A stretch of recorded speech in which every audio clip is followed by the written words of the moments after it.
चलिए फ्रेंड, हम लोग स्टार्ट करते हैं पार्ट 3।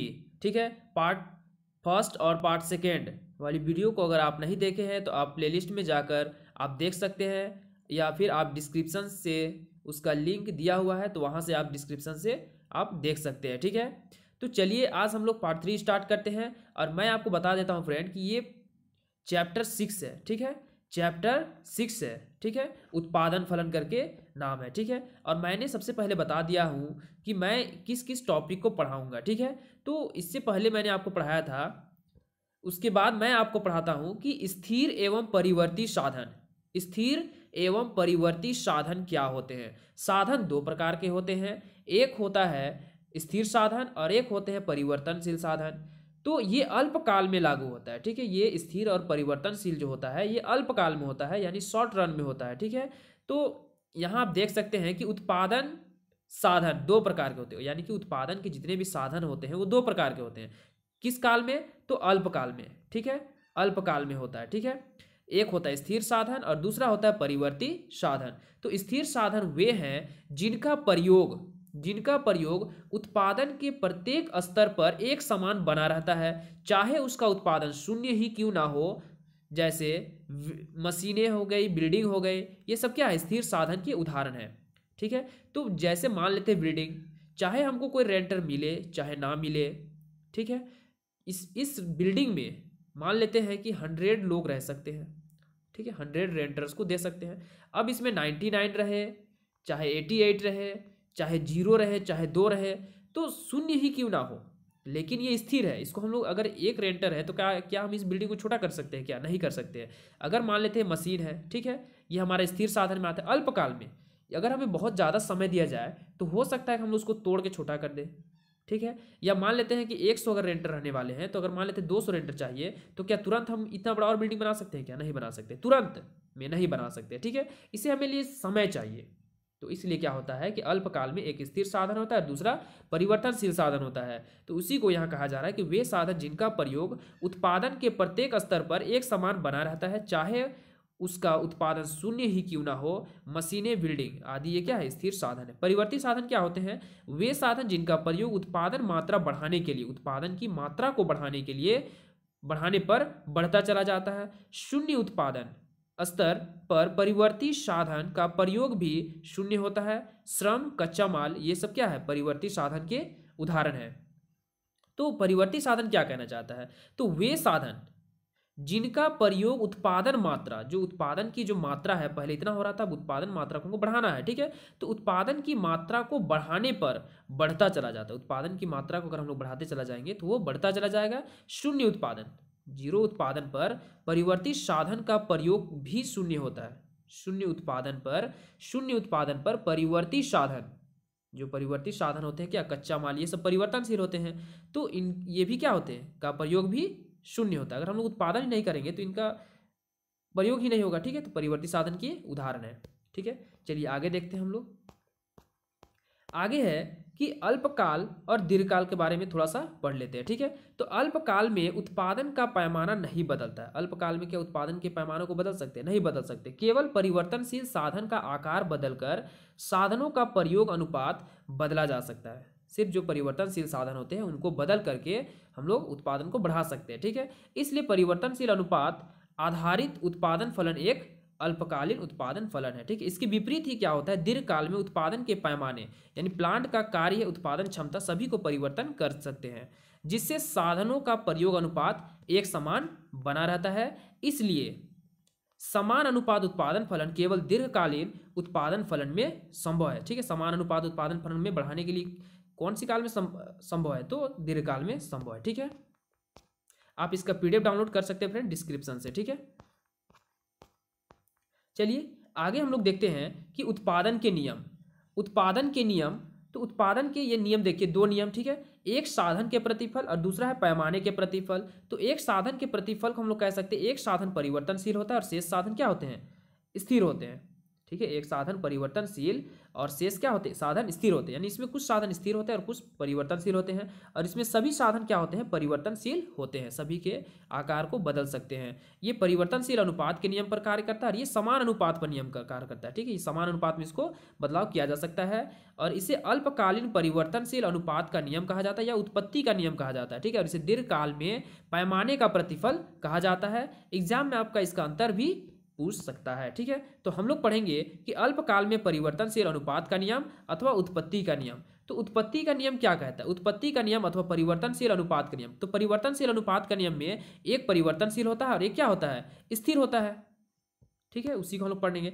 तो अल्पकाल में जब एक फर्म उत्पत्ति के कुछ साधनों को स्थिर रखकर, जो उत्पादन करने की जो साधन होती है, कुछ साधनों को स्थिर रखता है और अन्य साधनों की मात्रा में परिवर्तन करती है, और कुछ जो परिवर्तनशील साधन होती है उसको परिवर्तन करती है। ठीक है, जैसे ये स्थिर है और ये सब लेबर है। ठीक है, मान लेते हैं श्रम करने वाले लोग हैं, तो इसमें हम लोग जितना चाहे लगा सकते हैं। ठीक है, इस तरह से परिवर्तन कर सकते हैं।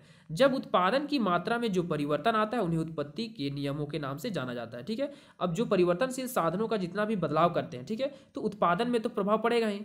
ठीक है, अगर 4 लेबर काम करेंगे तो उत्पादन में थोड़ा सा प्रभाव पड़ेगा, 5 करेंगे तो थोड़ा सा बढ़ जाएगा। तो इस तरह से क्या होता है, जो उत्पादन में जो परिवर्तन आता है उन्हें उत्पत्ति का नियम के नाम से जाना जाता है। ठीक है फ्रेंड, अगर आपको कहीं डाउट होती है तो आप कमेंट में मुझे लिखकर जरूर बताएं। ठीक है, अगर आपको कोई क्वेश्चन में प्रॉब्लम होती है तो आप क्वेश्चन को भी लिखकर कमेंट में कमेंट कर दें। ठीक है, उत्पत्ति के 3 नियम होते हैं जो कि आपके लिए बहुत इंपॉर्टेंट है। पहला, साधन के बढ़ते प्रतिफल जिसको उत्पत्ति वृद्धि नियम के नाम से जाना जाता है। साधन के स्थिर प्रतिफल अथवा उत्पत्ति क्षमता नियम के नाम से जाना जाता है। और साधन के घटते प्रतिफल जिसको उत्पत्ति ह्रास के नियम के नाम से भी जानते हैं। ठीक है, इसके सभी के दो नाम है। ठीक है, एक साधन के बढ़ते प्रतिफल, साधन के स्थिर प्रतिफल और साधन के घटते प्रतिफल। तो सबसे पहले हम लोग पढ़ेंगे कि साधन के बढ़ते प्रतिफल अथवा उत्पत्ति वृद्धि नियम। तो साधन के बढ़ते प्रतिफल में क्या हम लोग देखने को मिलेगा कि उत्पादन की प्रारंभिक अवस्था में, जब उत्पादन की उत्पादन की 3 अवस्था होती है फ्रेंड। ठीक है, एक समय उत्पादन क्या होता है, जब हम लोग लेबर को लगाते जाते हैं स्थिर साधन में, ठीक है, लेबर बढ़ाते हैं, तो एक समय क्या होता है, उत्पादन बढ़ता हुआ होता है। ठीक है, एक समय ऐसा आता है, फिर उसके बाद फिर जब और भी एक श्रम और लगाते हैं तो उत्पादन जितना हो रहा था, ठीक है, उसके इक्वल में आ जाते हैं। ठीक है, फिर और भी अगर इसमें श्रम लगाएं और भी परिवर्तनशील साधन को बढ़ाएं तो ये उत्पादन में कमी आ जाती है। ठीक है, जैसे मान लेते हैं कि ये हमारे पास खेत है, इसमें 10 लोगों को मैंने काम में लगाया। ठीक है, तो उत्पादन अधिकतम मुझे 20 मिल रहा है। ठीक है, अब फिर मैं इसमें लगाऊं तो अब इसमें जितना खेती नहीं है उससे ज़्यादा अगर यहाँ आदमी ही उभर जाए तो उत्पादन कहाँ से होगी।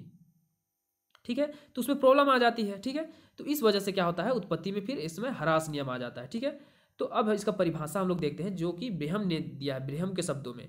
तो ये हमारा परिभाषा है। ठीक है, तो आप उसको भी लिखेंगे तो आपको कोई प्रॉब्लम नहीं होगी, या फिर आप ये ब्रह्म ने जो शब्दों में कहा गया है उसको भी आप लिखेंगे तो इसमें भी कोई प्रॉब्लम नहीं है। ठीक है, जब कारकों के संयोग में, ठीक है, जब 2 कारक होते हैं, एक स्थिर और एक परिवर्तनशील, जब इनका संयोग होता है, ठीक है, कि कारक अनुपात को बढ़ाया जाता है। ठीक है, एक कारक के अनुपात को, ठीक है, एक कारक अनुपात को तो बढ़ाया जाता है, एक तो स्थिर रहता है, तब एक सीमा तक उस कारक की सीमांत उत्पादकता में वृद्धि होती है। एक समय ऐसा आता है कि वो ये कुछ सीमा तक ये बढ़ता हुआ होता है, उत्पादन बढ़ता हुआ होता है, फिर एक बार उत्पादन रुक जाता है। उत्पादन रुकने के बाद फिर भी इसमें हम लोग परिवर्तनशील साधन को बढ़ाते जाते हैं तो वो क्या होता है, नेगेटिव में चला जाता है। ठीक है, इसकी व्याख्या हम लोग करते हैं कि उत्पत्ति वृद्धि नियम की कार्यशीलता का मुख्य कारण यह है कि साधनों की इकाइयों का उत्तरोत्तर प्रयोग, जब साधनों की इकाइयों का उत्तरोत्तर प्रयोग करते जाते हैं, ठीक है, साधनों की जो परिवर्तनशील साधन की इकाई है उसको उत्तरोत्तर बढ़ाते जाते हैं, कि करने से संगठनात्मक सुधार होते हैं, उनकी कार्यक्षमता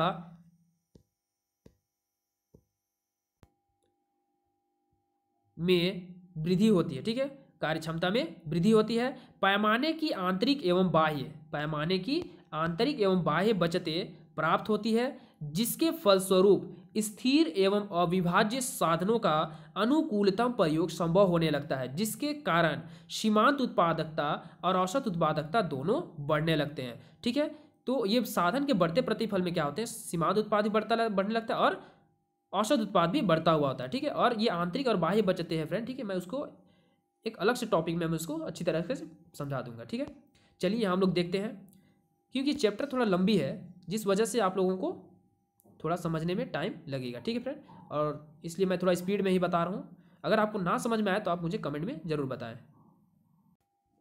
यहाँ आप डायग्राम में चित्र में देख सकते हैं तालिका में देख सकते हैं, ठीक है, कि साधन के बढ़ते प्रतिफल को दिखाया गया है। ये एक परिवर्तनशील साधन होता है, तो परिवर्तनशील साधन 1 2 3 4 5 6 तक बढ़ा दिए, ठीक है। तो हमारा एक श्रम था तो 4 2 से इस तरह से हमारा कुल उत्पादन में बढ़ोतरी हुई, ठीक है। उसके बाद औसत उत्पादन में भी हमारा बढ़ा और सीमांत उत्पाद भी बढ़ा, सभी हमें बढ़ते हुए दिख रहे हैं। इसलिए हम लोग इसको कहते हैं कि साधन के बढ़ते प्रतिफल। लेकिन यहाँ हम लोगों को कुछ अंतर देखने को मिलेगा, ठीक है। जैसे हम लोग यहाँ अंतर मैं दिखाता हूँ आप लोगों को, ठीक है। यहाँ आप अंतर देखिए कि यहाँ आप देखिए सीमांत उत्पाद में, यहाँ फर्स्ट जब पहला श्रम जो मेहनत करता था तो कुल उत्पादन हमारा 4 हुआ, औसत उत्पाद भी हमारा 4 हुआ और सीमांत उत्पाद भी हमारा 4 ही हुआ। तो ये जितना बढ़ा सभी को बराबर बढ़नी चाहिए थे ना, लेकिन ऐसा नहीं हुआ। जब हम लोग दूसरा लेबर लगाएं, जब परिवर्तनशील जब साधन को दूसरी इकाई का प्रयोग किए तो कुल उत्पादन जो हुआ हमारा वो 10 हुआ, लेकिन एवरेज प्रोडक्शन जो हुआ वो हमारा 5 हुआ। कितना हुआ? 5 हुआ, ठीक है। तो सीमांत उत्पादन में कितनी वृद्धि हुई? 6 हुई। तो यहाँ आपको क्या देखने को मिल रहा है? यहाँ हम लोगों को देखने को मिल रहा है कि कुल उत्पादन 4 से डायरेक्ट 10 हो गया, ठीक है। और ये औसत उत्पाद 4 से डायरेक्ट 5 एक ही बढ़ा, ठीक है। और सीमांत उत्पाद में 2 की वृद्धि हुई, यानी ये सीमांत उत्पाद जो अधिक तेजी से बढ़ रहा है, ठीक है, अधिक तेजी से बढ़ा। और औसत उत्पाद जो है कम तेजी से बढ़ा, ठीक है। अब देखते हैं यहाँ तीसरा नंबर में, ये 10 से 19 हो गया और ये 5 से 6.3 हुआ, ठीक है। और ये 6 से 9 हो गया। यहाँ भी आपको देखने को मिल रहा है कि ये बहुत अधिक तेजी से बढ़ रहा है, ठीक है। एमपी जो है वो बहुत अधिक तेजी से बढ़ रहा है और एपी जो है वो एमपी की तुलना में कम तेजी से बढ़ रही है, ठीक है। यहाँ फिर देख सकते हैं 8 के बाद यहाँ 14 है, इन दोनों की आप तुलना कीजिए, ठीक है। मैं इसको चित्र से बताता हूँ, आपको समझ में आ जाएगा। जो ये चित्र है, जो मैंने ये तालिका दिया हूँ, ठीक है, जो तालिका दिया गया है उसी के आधार पर कोई भी डायग्राम बनाया जाता है। जैसे मान लेते हैं कि एक तरफ क्या मान लेते हैं कि सीमांत उत्पाद मान लेते हैं, ठीक है, और एक साइड क्या मान लेते हैं, या चलिए दोनों को हम लोग बराबर मानते हैं, ठीक है। तो यहाँ से हम लोग स्टार्ट करते हैं, ठीक है, यहाँ से हम लोग स्टार्ट करते हैं, मान लेते हैं। तो यहाँ से हम लोग स्टार्ट किए तो हम लोग देखने को मिल रहा है एपी और एमपी। तो एपी और एमपी दोनों क्या है? 4-4 में है, ठीक है, 4-4 में है। अब देखिए औसत उत्पाद जो है 5 है, तो औसत उत्पाद हम लोग मान लेते हैं इधर हम लोग लिए 5, ठीक है। और सीमांत उत्पाद कितना लिए? 6। चलिए मैं इसको चित्र में ही दिखा देता हूँ, ठीक है फ्रेंड, टाइम बहुत ज़्यादा लग जाएगी। यहाँ सब देखिए, यहाँ आप देखिए चित्र में, ठीक है। ये देखिए मैंने आपको बताया कि एमपी जो है बहुत अधिक तेजी से बढ़ता है और एपी जो है थोड़ा कम तेजी से बढ़ती है, ठीक है। यहाँ दोनों 4 में था और एमपी और एपी को दोनों को एक साइड लिया गया है, ठीक है। तो यहाँ जो है, एक मिनट इसको मैं और भी छोटा कर देता हूँ ताकि आपको पूरा क्लियर हो, ठीक है। इधर हमारा परिवर्तनशील साधन है, इधर क्या है हमारा परिवर्तनशील साधन है और ये हमारा एपी और एमपी है। तो परिवर्तनशील साधन हमारा कितना था? 1 था, 1 2 3 4 इस तरह से था, ठीक है। जब एक इकाई में जो है इस तरह से हम लोग जाएंगे तो एक में क्या था? सभी 4-4 थे। जब एक लेबर लगाया गया तो 4-4 थे, ठीक है। अब जब दूसरा लेबर लगाया गया तो एक कितना था? एक 6 हो गया था और एक 5 हो गया था, ठीक है। तो 6 कौन हुआ था?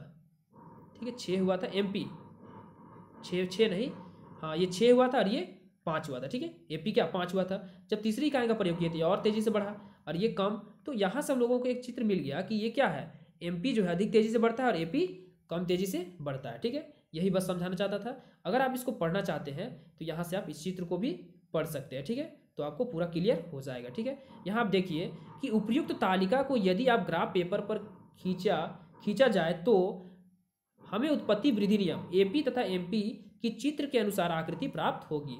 चित्र से स्पष्ट है कि जैसे जैसे उत्पत्ति का विस्तार किया जाता है, ठीक है, उत्पत्ति में विस्तार किया जाता है, बढ़ाया जाता है और परिवर्तनशील साधन की इकाइयों में उत्तरोत्तर वृद्धि की जाती है, यानी परिवर्तनशील साधन को जैसे जैसे बढ़ाया जाता है वैसे वैसे औसत और सीमांत उत्पादकता दोनों बढ़ने लगते हैं, ठीक है, दोनों बढ़ते हैं। किंतु क्या होता है कि एमपी में वृद्धि की प्रवृत्ति एपी की वृद्धि की तुलना में अधिक तीव्र होती है, ठीक है फ्रेंड। मुझे उम्मीद है कि आपको साधन के बढ़ते प्रतिफल समझ में आ गए होंगे, ठीक है।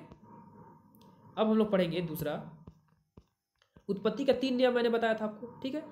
अब साधन के बढ़ते प्रतिफल की क्रियाशीलता के कारण, अब इसके कारण पढ़ते हैं कि साधन के बढ़ते प्रतिफल की क्रियाशीलता के क्या क्या कारण होते हैं। तो साधन के बढ़ते प्रतिफल अथवा उत्पत्ति वृद्धि नियम की क्रियाशीलता के कारण निम्नवत है। पहला कि इसमें क्या होता है, एक स्थिर साधन होते हैं और साधनों की अविभाज्यता होती है। जो स्थिर साधन होते हैं उसको हम लोग साधन को बांट नहीं सकते हैं, ठीक है। क्या मशीन को 2 टुकड़े में कर सकते हैं क्या? नहीं कर सकते, ठीक है। और तीसरा हमारे पास है कि कारकों में उचित समन्वय होती है। क्या होती है? कारकों में उचित समन्वय, ठीक है। तो चलिए हम लोग स्थिर साधन पढ़ते हैं। स्थिर साधनों की लागतें भी स्थिर होती है। क्या होती है? कॉस्ट भी स्थिर होती है। लागत स्थिर होने पर उत्पादन की वृद्धि प्रति इकाई औसत लागत को कम करेगी, फलस्वरूप यह नियम क्रियाशील होगी। जब स्थिर साधनों की लागत यानी उसमें जो कॉस्ट होगी वो क्या होगी? स्थिर होगी। और लागत स्थिर होने पर, जब उसमें कॉस्ट जब स्थिर होगी तो उत्पादन की वृद्धि प्रति इकाई औसत लागत को कम करेगी, ठीक है। जैसे अगर मान लेते हैं कि हमारे पास जो स्थिर साधन है, ये हमारे पास मशीन है, इसमें 100 क्वांटिटी बनाने की, इसमें 100 पेन बनाने की कैपेसिटी है।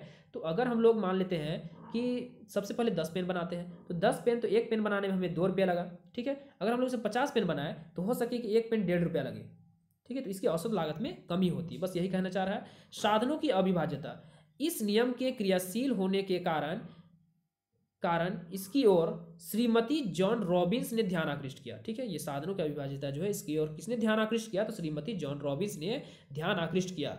उनके अनुसार कुछ उत्पत्ति के साधन इस प्रकार की प्रवृत्ति के होते हैं कि उनका आवश्यकता अनुसार विभाजन नहीं किया जा सकता। उनका आवश्यकता अनुसार विभाजन नहीं किया जा सकता है।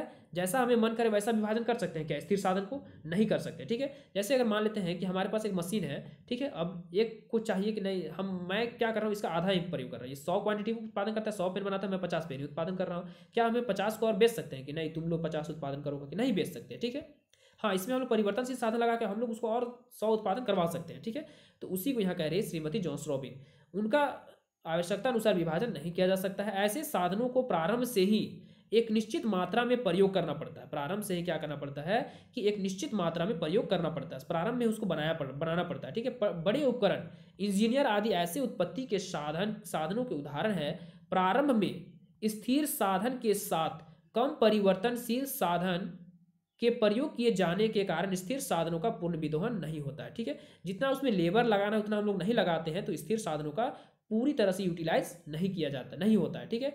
जैसे जैसे परिवर्तनशील साधन को बढ़ाते हैं तो उसका यूटिलाइजेशन बढ़ता जाता है, उसका प्रयोग बढ़ता जाता है, जितना उसकी कैपेसिटी उसको बढ़ाया जाता है। स्थिर साधन का पूर्ण विदोहन होने के कारण उत्पादन में तेजी से वृद्धि होती है। जब स्थिर साधनों का हम लोग पूरी तरह से प्रयोग करते हैं तो हमारा उत्पादन बढ़ता जाता है तथा लागत घटने लगती है, कॉस्ट भी क्या होती है? घटती जाती है किसी वस्तु को बनाने में। इस प्रकार स्थिर साधनों की अविभाज्यता के कारण उत्पत्ति वृद्धि नियम क्रियाशील होता है। कारकों में उचित समन्वय, सी नंबर में क्या है? कारकों में उचित समन्वय, better coordination between the factors. जब तक उत्पादन के स्थिर कारक का अल्प प्रयोग होता है, जब उसका कम प्रयोग किया जाता है, तब परिवर्तनशील कारक की अतिरिक्त इकाइयों का प्रयोग करने से, जब परिवर्तनशील कारक की एक अतिरिक्त प्रयोग करते जाते हैं तो स्थिर तथा परिवर्तनशील कारक की समन्वयता में वृद्धि होती है, दोनों में वृद्धि होती है। इसके फलस्वरूप कुल उत्पादन में बढ़ती हुई दर से वृद्धि होती है, ठीक है। तो मुझे उम्मीद है कि आपको समझ में आ गए होंगे, ठीक है फ्रेंड। अगर आप इस नोट्स को डाउनलोड करना चाहते हैं तो आप PDF इसका डिस्क्रिप्शन में दिया गया, आप वहाँ से जाके डाउनलोड कर सकते हैं, ठीक है। और इसके पार्ट 1 और पार्ट 2 वाली वीडियो को आप जरूर देख ले फ्रेंड, ठीक है। पार्ट 1 और पार्ट 2 वाली वीडियो को आप जरूर से जरूर देख ले, क्योंकि इस चैप्टर को एक बार आप पढ़ लीजिएगा, ठीक है, तो आपको बार बार इधर उधर भटकने की आवश्यकता नहीं है, क्योंकि मैं सभी टॉपिक को एक एक करके मैं लिख दिया हूँ और सभी को मैं पढ़ाते जा रहा हूँ, ठीक है। मैं जो पढ़ा रहा हूँ वही PDF आपको मिलेगा। मैं लास्ट में इसका PDF दिखा दूंगा कि ये कितनी बड़ी PDF है, ठीक है। इसकी 2 क्लास हो चुकी है जो कि दोनों 30-30 मिनट के हैं, ठीक है। यानी 1 घंटे की क्लास हो चुकी है और ये हमारी आधे घंटे की क्लास होगी, ठीक है। उसके बाद फिर नेक्स्ट वीडियो में बाकी चीज़ों को पढ़ाया जाएगा। चलिए देखिए कि साधन के स्थिर प्रतिफल। अब दूसरा मैंने क्या बताया था, उत्पत्ति के 3 नियम होते हैं, साधन के बढ़ते प्रतिफल, साधन के स्थिर प्रतिफल। तो साधन के स्थिर प्रतिफल अथवा उत्पत्ति क्षमता नियम, तो साधन के समान प्रतिफल से अभिप्राय उस स्थिति से है जिसमें परिवर्तनशील साधन की अतिरिक्त इकाइयों का प्रयोग करने से उनकी सीमांत उत्पादकता में वृद्धि नहीं होती है। इस स्थिति में सीमांत उत्पादन स्थिर हो जाता है। इसके फलस्वरूप कुल उत्पादन में वृद्धि समान दर से होती है, ठीक है। तो एक समय ऐसा आता है कि जब क्या होते हैं, दोनों रुक जाते हैं, ठीक है, दोनों बराबर में आ जाते हैं। सीमांत उत्पाद भी और औसत उत्पाद भी क्या होते हैं? बराबर हो जाते हैं, ठीक है। यहाँ उत्पत्ति वृद्धि नियम एवं उत्पत्ति ह्रास नियम के बीच की कड़ी को उत्पत्ति समता नियम कहा जाता है। ठीक है, तो एक समय क्या होता है, उत्पादन बढ़ता है, फिर स्थिर होता है, ठीक है, फिर ह्रास में चला जाता है। तो ये जो होता है, इन दोनों के बीच को जो होता है, जो उत्पत्ति ह्रास नियम और उत्पत्ति वृद्धि नियम जो होता है, उनके बीच को जो होता है उसी को क्या कहा जाता है, उत्पत्ति समता नियम कहा जाता है। ठीक है, अब देखिए, उत्पत्ति वृद्धि नियम एवं उत्पत्ति ह्रास नियम के बीच की कड़ी को उत्पत्ति समता नियम कहा जाता है। उत्पत्ति वृद्धि नियम की समाप्ति की दशा, उत्पत्ति जब वृद्धि नियम जब समाप्त हो जाती है तो क्षणिक अवस्था के लिए, कुछ देर के लिए क्या होती है, दोनों बराबर हो जाती है। क्या होती है, दोनों बराबर हो जाती है। ठीक है, क्षणिक अवस्था में के लिए उत्पत्ति समता नियम उपस्थित होती है तथा तुरंत ही उत्पत्ति ह्रास नियम होता है। उसके बाद तुरंत क्या होता है, उत्पत्ति ह्रास नियम लागू हो जाता है। ठीक है, इसका परिभाषा दिया हेंसन ने। तो साधन के समान प्रतिफल के नियम के अनुसार कारक के समान प्रतिफल उस समय प्राप्त होता है जब परिवर्तनशील कारक की अतिरिक्त इकाइयों का प्रयोग करने से उत्पादन में समान दर से वृद्धि होती है। ठीक है, इस प्रकार उत्पत्ति समता नियम उत्पादन की उस प्रवृत्ति को दर्शाती है जो उत्पत्ति के साधनों के बीच स्थापित अनुकूलतम अथवा आदर्श संयोग से संबंधित है। इस नियम के अनुसार जैसे जैसे हम परिवर्तनशील साधन की मात्रा में वृद्धि करते हैं, कुल उत्पादकता टीपी उसी अनुपात में बढ़ता है जिस अनुपात में हम साधनों को बढ़ाते हैं। इस प्रकार उत्पत्ति समता नियम में औसत उत्पादकता एपी तथा सीमांत उत्पादकता एमपी एक बिंदु पर बराबर हो जाते हैं, किंतु उत्पत्ति समता नियम की क्रियाशीलता की यह प्रवृत्ति एक क्षणिक प्रवृत्ति के लिए होती है। ठीक है, यहाँ आप देख सकते हैं, मैंने जो ऊपर पढ़ा, ठीक है, वही चीज़ यहाँ बनाया हुआ है। यहाँ देखिए, परिवर्तनशील साधनों को तो हम लोग बढ़ा रहे हैं, ठीक है, उत्तरोत्तर बढ़ा रहे हैं। ठीक है, यहाँ आप देखिए कि इसको बढ़ाया जा रहा है। ठीक है, अब यहाँ कुल उत्पादन भी बढ़ रही है। ठीक है, और औसत उत्पादकता क्या हो रही है, एवरेज है, 30 बढ़ रहा है, एक समय ऐसा आता है। और एमपी भी क्या है, 30 ही है। तो इसी को कहा जाता है कि साधन के स्थिर प्रतिफल। अब चित्र में आप देख लीजिए कि मैंने एक तरफ क्या बताया था, तभी एक तरफ मैंने बताया था आपको कि एक तरफ वेरिएबल फैक्टर होते हैं। ठीक है, एक तरफ क्या होते हैं, वेरिएबल फैक्टर होते हैं, और एक तरफ एपी और एमपी को लिया गया है। ठीक है, जब हम लोग इसको तो बढ़ाते हैं, परिवर्तनशील साधन को बढ़ाते हैं, लेकिन एमपी और एपी जो है वो हमेशा क्या है, 30 में है। तो इसका जो है चित्र वो एक्स अक्ष के समानांतर है। ठीक है, रिटर्न्स टू अ फैक्टर जो है वो कांस्टेंट है। ठीक है, यहाँ मैं एक बार आपको पढ़ दे रहा हूँ। ठीक है, फिर से चित्र द्वारा स्पष्टीकरण। चित्र में साधन के स्थिर प्रतिफल से संबंधित एपी तथा एमपी को प्रदर्शित किया गया है। एपी और एमपी की इस दशा में बराबर होकर एक पड़ी रेखा के रूप में एक्स अक्ष के समानांतर हो जाते हैं। ठीक है फ्रेंड, तो आप इसका पीडीएफ डाउनलोड कर लीजिएगा। ठीक है, और ये इकोनॉमिक्स में आपको फुल कोर्स कराया जाएगा। ठीक है, इकोनॉमिक्स में ये माइक्रो चैप्टर है। ठीक है, माइक्रो क्या है, माइक्रो, उसके बाद मैक्रो कराया जाएगा। ठीक है, इसका अलग अलग प्लेलिस्ट बना हुआ है। ठीक है, तो आप वहां से जाकर देख सकते हैं। ठीक है, तो माइक्रो में हमको टोटल 15 चैप्टर पढ़नी है और मैक्रो में हमको टोटल 14 चैप्टर पढ़नी है। ठीक है, उसके बाद आपको कहीं क्लास करने की आवश्यकता नहीं पड़ेगी। साधन के घटते प्रतिफल अथवा उत्पत्ति ह्रास नियम, उत्पत्ति ह्रास नियम का एक आधुनिक दृष्टिकोण भी पढ़ेंगे। ठीक है, उत्पत्ति ह्रास नियम की एक आधुनिक, तो साधन के घटते प्रतिफल अथवा उत्पत्ति ह्रास नियम, तो साधन के घटते प्रतिफल की दशा में जब उत्पन्न होती है जब परिवर्तनशील साधन का सीमांत उत्पाद घटने लगता है। जब परिवर्तनशील साधन को बढ़ाते हैं तो सीमांत उत्पाद क्या होता है, घटने लगता है, नेगेटिव होने लगता है। ठीक है, जैसे एक बार तो सीमांत उत्पाद बढ़ता हुआ होता है, फिर एक बार शून्य होता है, शून्य के बाद फिर क्या होता है, घटता हुआ होता है। तो उसी को कहा जाता है साधन के घटते प्रतिफल अथवा उत्पत्ति ह्रास नियम कहा जाता है। ठीक है, जिसके परिणाम स्वरूप कुल उत्पाद घटती दर से बढ़ती है। घटती दर से कहने का मतलब, घटती दर से क्या होता है, जैसे मतलब 8, जैसे घटती दर से, जैसे मान लेते हैं घटती दर से क्या बोल रहा है कि जिसके परिणाम स्वरूप कुल उत्पाद घटती दर से बढ़ता है। ठीक है, घटती दर से बढ़ता है मतलब 2 बढ़ा एक बार, ठीक है, एक बार 2 बढ़ा तो एक बार 5 बढ़ा। ठीक है, तो 5, इसमें अंतर कितना हुआ, 3 का हुआ। तो घटती दर से बढ़ रहा है तो इसमें बढ़ेगा, फिर बढ़ेगा, तो 3, तो यहाँ 8 बढ़ना चाहिए, तो 8 ना बढ़कर ये 7 बढ़ा। ठीक है, तो 2 का अंतर हो गया और यहाँ 3 का अंतर हो गया। ठीक है, फिर ये बढ़ेगा तो इसमें 2 ही का बढ़ना चाहिए, 3 का बढ़ना चाहिए, लेकिन ये 6 बढ़ा, कहने का मतलब इसमें 8 हो गया, तो इसमें 1 का अंतर हुआ। तो इस तरह से बढ़ता है, लेकिन क्या होता है, घटती दर से बढ़ती है। और एक समय ये भी क्या होता है कि सीमांत उत्पाद के बराबर हो जाता है और फिर ये भी नीचे गिरने लगती है, ठीक है, यानी ये भी घटने लगता है अपने अति से। चलिए यहाँ आप नोट्स में आप कुछ पढ़ सकते हैं, ठीक फ्रेंड, कि उत्पत्ति ह्रास नियम, उत्पत्ति ह्रास नियम,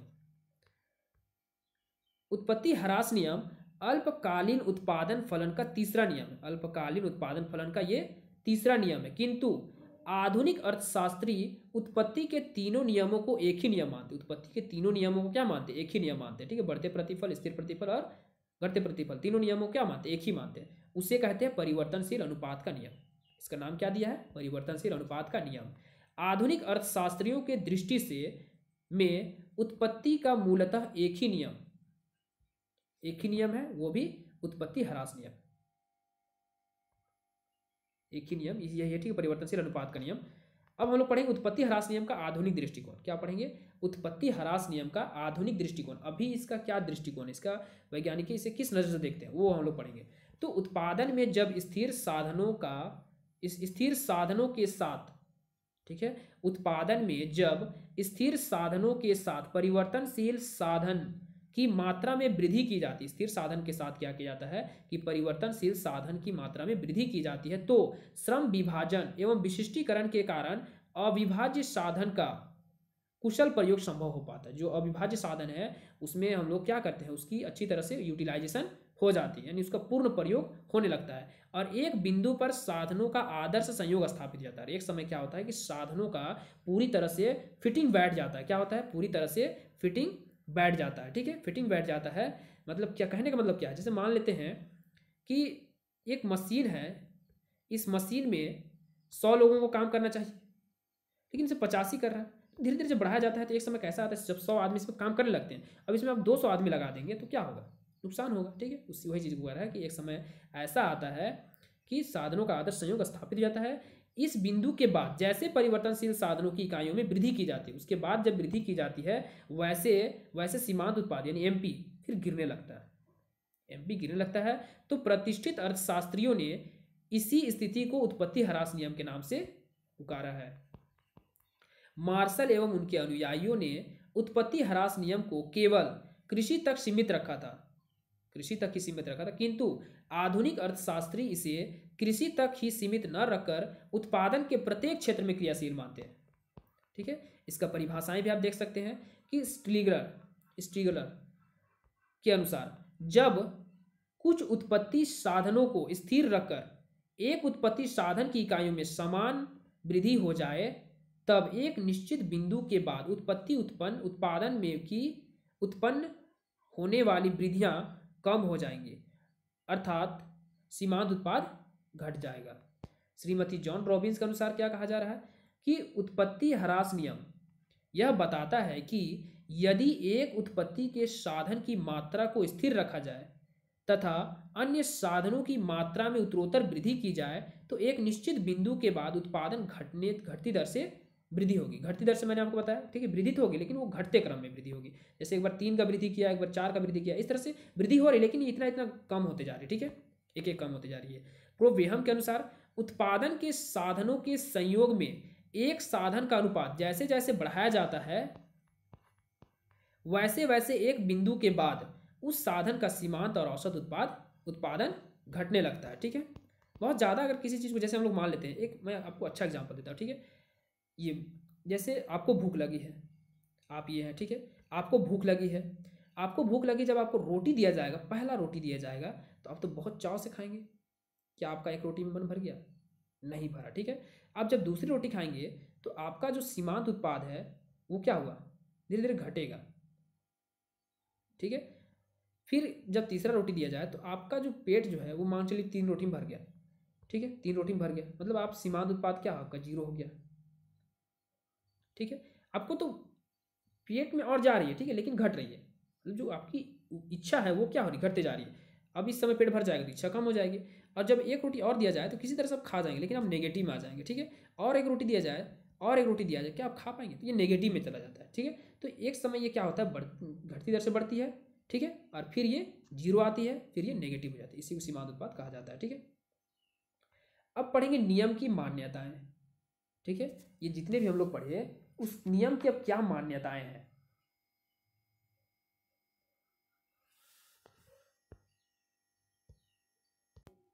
ठीक है फ्रेंड। तो नियम की मान्यताओं को हम लोग पढ़ेंगे, इसको मैं आपको नेक्स्ट वीडियो में पढ़ाऊंगा, ठीक है। ये आधे घंटे कंप्लीट हो गई है, ठीक है। अब मैं फिर नेक्स्ट वीडियो में मैं आपको आगे पढ़ाऊंगा, ठीक है। आप अगर इसका पीडीएफ डाउनलोड नहीं किए तो आप पीडीएफ डाउनलोड कर लीजिएगा, ठीक है। मैं आपको एक बार आपको मैं इस पीडीएफ को दिखा देता हूँ, ठीक है। कि पूरी चैप्टर जो है 6 में पार्ट बाय पार्ट मैं पढ़ा रहा हूँ, ठीक है। लेकिन ये पीडीएफ आपको एक ही बार डाउनलोड करनी है, ठीक है, बार बार डाउनलोड नहीं करनी है, ठीक है। जैसे मैं आपको दिखा देता हूँ,